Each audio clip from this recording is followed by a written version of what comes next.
Arsenal fans, we need to talk about Bruno Guimarães. This started off as a transfer rumor, and it seems like it's quickly developing and becoming a little more serious. Now, reports have claimed that Arsenal have had an initial approach already rejected. Bruno is interested in a move to Arsenal, and Arsenal can and will return with an improved offer.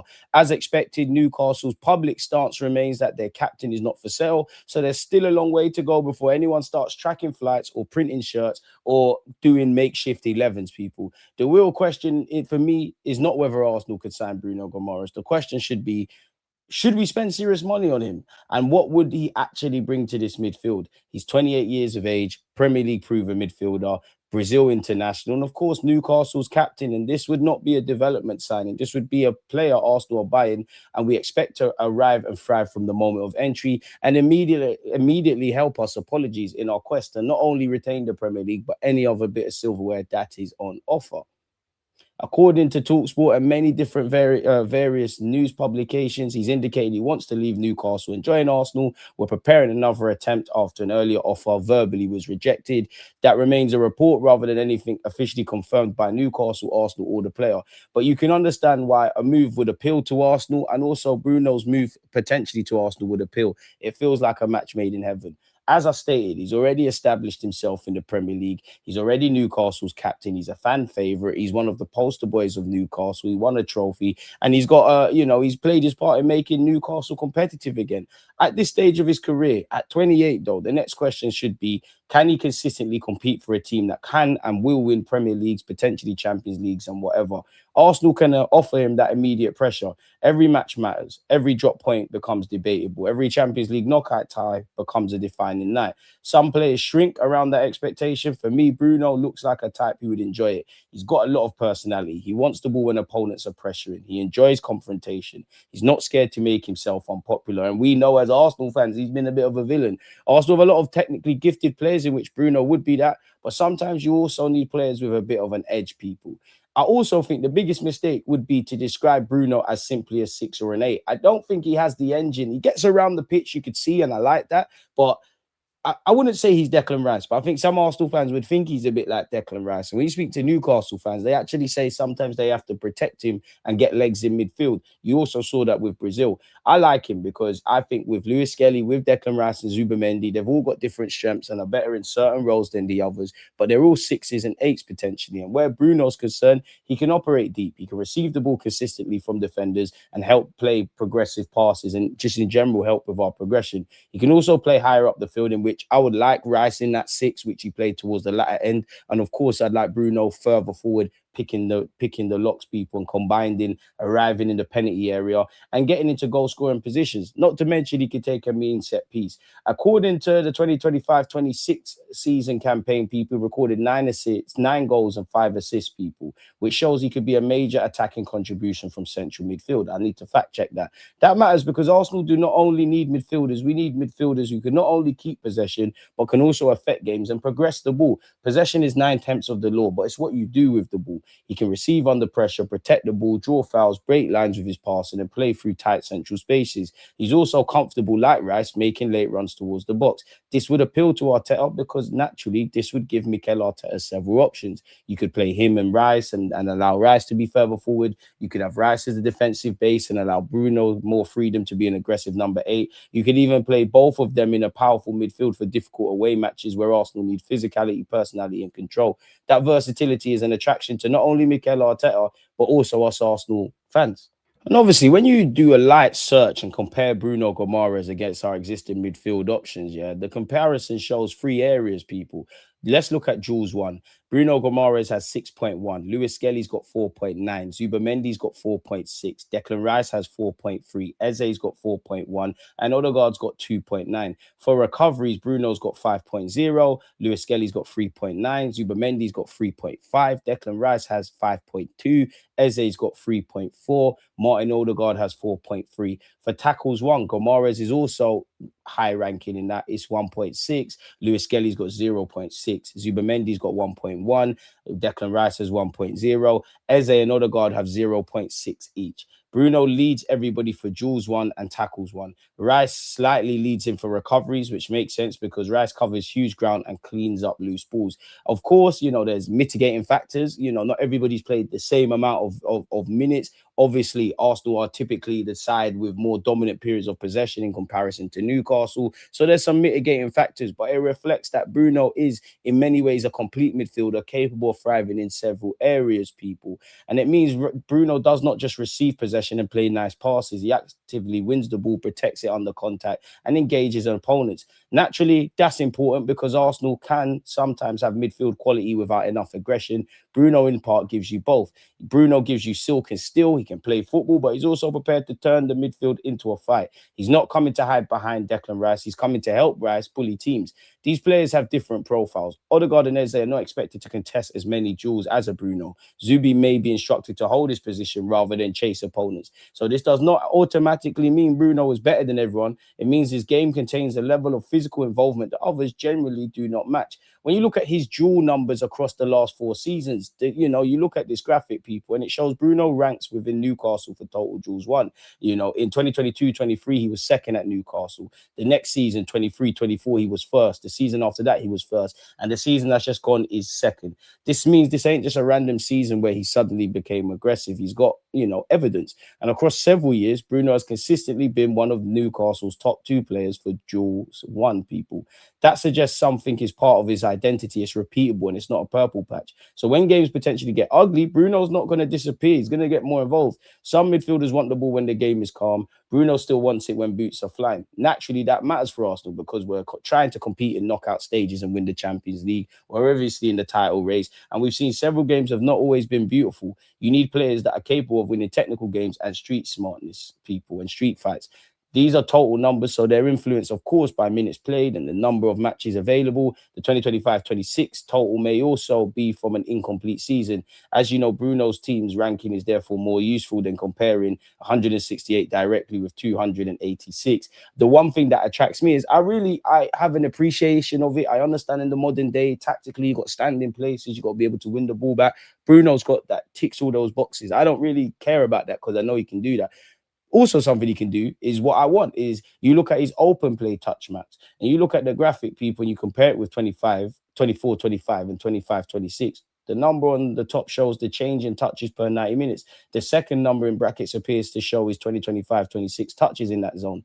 The purple area means more touches this season. Red areas mean fewer. His biggest increases are 1.4 in central midfield zone, 1.6 in the inside right area, 1.0 in a more advanced right-sided area, 1.0 in a deeper right channel. And obviously, Rice is playing on the left, so Guimarães would get on like a house on fire on that right. And I guess it means his role appears to have shifted. He seems more on the ball through the middle and the right half space, including areas closer to the opposition's box. He's not simply dropping next to the centre-backs and dictating play from deep. That helps explain why his attacking numbers have also improved. He's being closer to goals in areas where assists and goals happen, people. And again, you look at it, Newcastle, simply put, you could argue, have taken the handbrake off Bruno. He's no longer just starting attacks. He's arriving where attacks finish. For Arsenal, that's interesting. Zubimendi's had his best goal scoring season. Rice has improved that aspect of his game as well. Bruno's in, we know one version of Bruno. We've seen him improve and build on top of just being strong in an attacking sense anyways. And who knows what you could do for Arsenal, people. You could potentially play as a right-sided 8 with Zubi controlling deeper. You could have Rice arriving from the left. You also could get Zubimendi in the mix. There's obviously times to deputize for Declan Rice. And there's just a lot of options that we could do, people. The big question for Arsenal is signing Bruno would not merely mean adding another midfielder. It could mean changing the midfield hierarchy. You could have Zubi as the controller, Rice as the powerful left-sided 8, Bruno as the aggressive right-sided 8, and then you've got your Ødegaard, your Ezes, your Marinos, your Kai Havertzes, these kind of players, chipping in throughout the season. And that's why this link feels bigger than just normal squad depth. It feels like a level raiser.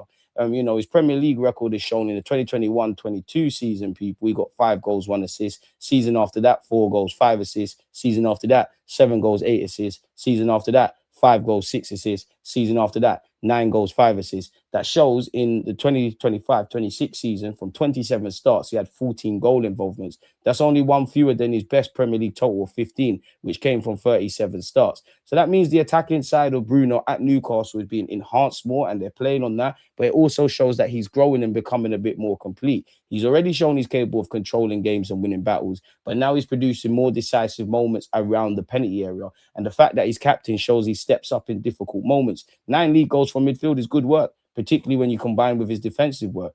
Again, Bruno can not only just control matches, he's deciding in his own part that he can help decide them. The graph was always there. The killer instinct is arriving. Naturally, that's an attraction for Arsenal because we'd be getting press resistance, ball winning, passing, aggression, leadership, goals, assists, Premier League experience, and a fiery South American personality. That's a complete package. Raw goals and assists don't explain everything. Let's have that right. Some goals may come from penalty, set pieces, or unusually hot finishing, but the broader point remains his output has gone up while his influence in midfield has remained substantial. And then you look at Newcastle's record with and without him since February 2022, 153 games, 80 wins, 29 draws, 44 defeats, which means his win rate is 52.3%, which averages about 1.8 points per game. Without Bruno, 16 games, 2 wins, 5 draws, 9 defeats, 12.5% win rate, and 0.9 points per game. Now, this isn't anything to do with Bruno for me, but clubs win more games with their best players, and Newcastle's performances and results get worse when he's not there. With him, they've performed very well, and they've had some great nights at Europe. They've won a trophy. Without him, their points drop, people. Take Bruno out of Newcastle and they lose their brain, their bite, and their personality. He's not merely there to play in midfield. He's Newcastle's midfield with the greatest of respect.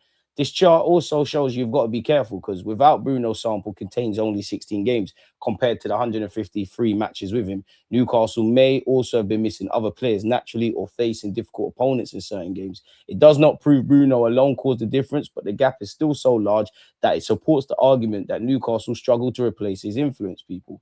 Together, the data presents Bruno as 4 plays in one. The fighter who wins tackles and duels, the controller who receives possession under pressure and connects the team, the attacker increasingly getting into advanced areas and contributing goals, the leader, their performances drop when he's not there. He's not a midfielder who only looks good when his team dominates. He can help create dominance. And he'd be the perfect player for Declan Rice, people. Rice has been asked to perform multiple jobs at Arsenal. He's protected the defense, carried the ball forward, pressed opponents, made runs into the final third. At times, it's like he's doing the work of not just 2 players, but probably about 3. Bruno can help reduce some of that burden. When Arsenal build from deep, Bruno can come towards the ball and receive in uncomfortable areas, which would allow Rice to go further forward, slightly higher, and attack second balls and use his physical power closer to the opposition penalty area. Alternatively, naturally, as stated earlier, when Rice sits, Bruno can operate between the lines and add unpredictability. The partnership would not be perfect automatically. Both players like to influence the game and both can occasionally leave their position to chase the action. Arteta would need to establish clearly who holds and who advances during different phases.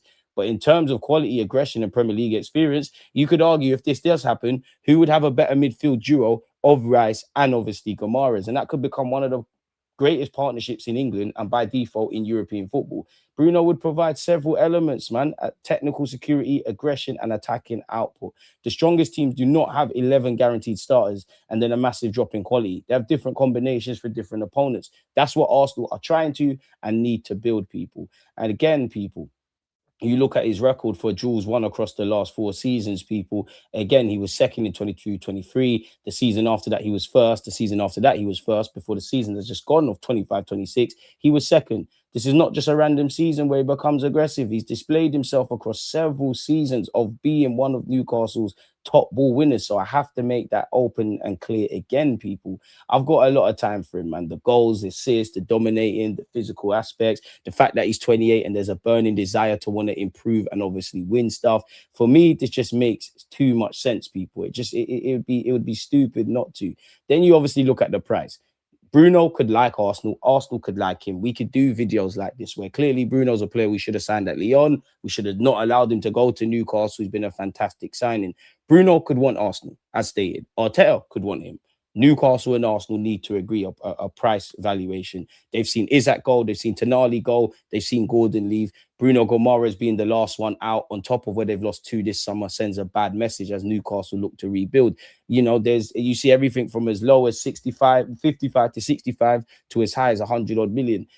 Are Newcastle able to replace Bruno Guimarães? Of course they are. But in terms of what Bruno Guimarães is for them today, if they were to sell him today and bring in someone of equal quality, it probably wouldn't work out. So you could argue he's worth keeping a lot more than getting a transfer fee. And we're just leveraging the fact that he's got 2 years left. He's obviously 28 years of age. We've clearly been given some encouragement that a deal can be done for it to get to this stage. And for Bruno to signal his want to leave Newcastle, there has to have been that. But again, Newcastle and Arsenal have to agree a fee. And what would be the price point? What would be the one that makes Arsenal move away? As stated, he's their captain. He's one of their most important players, and he's a symbol of their recent progression. Newcastle are not going to shake Arsenal's hand simply because Bruno might fancy a move. The first approach allegedly was 55 million. You'd imagine the second would probably be 65. How far is Bruno willing to dig in to get this move? What is the price Newcastle say? Do you know what? Fair enough, you're gonna leave. Would I pay 100 million? No, I wouldn't. Would I have a conversation of anything from 65 to 75, potentially 85, worst of days? 100%.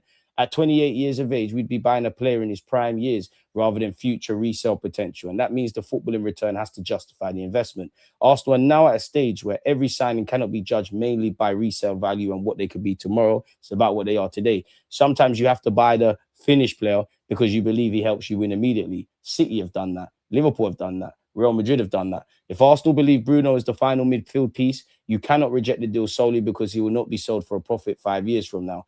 You know, again, it just makes complete sense for me. With Bruno, with Rice, with Zubimendi, with Lewis Skelly, with the Ezes and the Ødegaards, with the Max Daumans and the Wanyeris, we could have a complete midfield with all different options and complements and variety people over a 38-game calendar, and probably about 50 odd when you're looking at, you know, all the games we're going to play, people. He's strong. He scores strong for forward passes, strong for progressive passes, good for key passes, decent, but not necessarily the biggest of eliteness of for ball carrying, which Rice can do that. And that's what a team has. You know, I could be playing in midfield with someone. My weaknesses are their strengths are my weaknesses. And again, it's about complementing each other.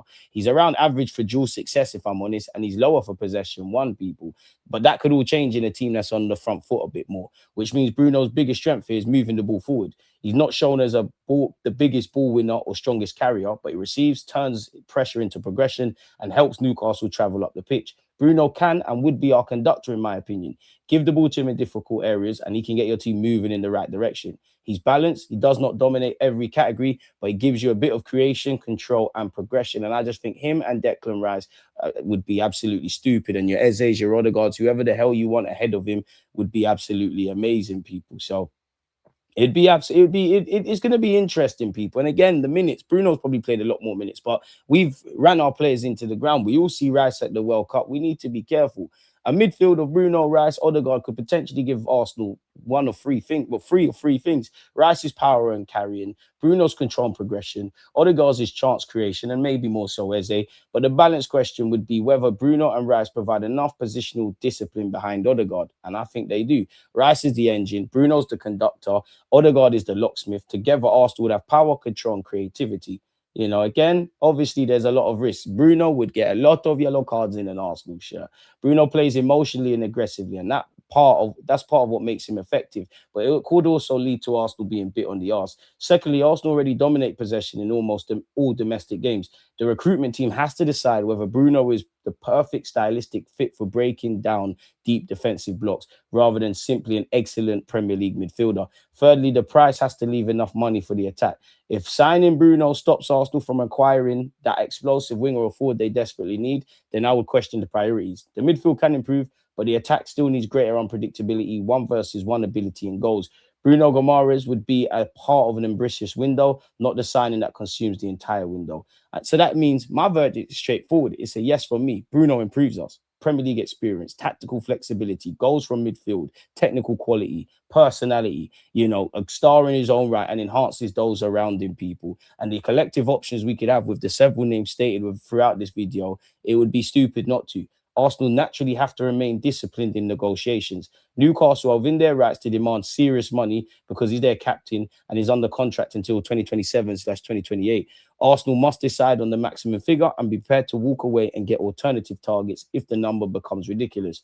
At approximately 65 to 75, I'd strongly consider it. At 90 million or more, I'd start looking at younger alternatives. But make no mistake, if Arsenal sign Bruno, we're also adding a major attacker to this team. That is a statement for me. That tells the Premier League Arsenal are not trying to merely remain competitive. We're trying to build on our Premier League success. We're trying to build a team with experience, mentality, and quality to dominate.